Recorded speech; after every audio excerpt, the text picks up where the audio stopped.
எல்லோருக்கும் என்னுடைய அன்பான வணக்கங்கள். நம்ம பயணம் பண்ணும்பொழுது நம்ம ஃபோன் ரிங் அடிக்குது. நமக்கு ரொம்ப பரிச்சயமான அது ஒரு சவுண்ட் அப்படின்றதுனால, நம்ம மனசு உடனே அது என்னதான் எடுத்து பார்ப்போம் அப்படின்னு ஒரு தீராத ஆவலை ஏற்படுத்தி தேடுது.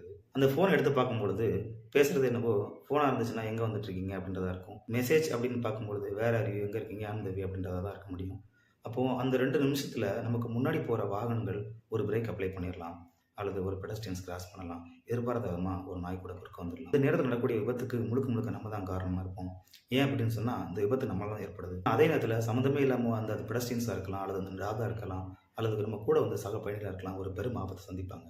இந்த விபத்து எதுக்கு சமமானதா பார்க்கப்படுது அப்படின்னா, குடிச்சிட்டு வாகனம் ஓட்டுறதுக்கு சமமா பார்க்கப்படுது. அந்த 2 செகண்ட்ஸ் நம்ம அந்த ஃபோன தவிர்த்திருந்தோம்னா, ஒரு பெரும் இழப்ப தவிர்க்க முடியும். எனவே, நீங்க பயணம் செய்யும்பொழுது அல்லது வண்டி ஓட்டும்பொழுது நெக்ஸ்ட் டைம் உங்க ஃபோன் ரிங் ஆச்சுன்னா மனசுல உடனே நினைச்சுக்கங்க. Phone later drive now have a safe journey அப்படின்றத மனசுல வச்சுட்டு நீங்க பயணம் பண்ணுங்க. ஏன்னா, இந்த பயணம் உங்களுக்கு மட்டுமல்ல, உங்க கூட இருக்கக்கூடிய சக பயணிகளுக்கும் ஒரு நல்ல பயணமா அமையணும் இல்லையா? அத மனசுல வச்சுட்டு பயணம் பண்ணுங்க. Have a safe journey.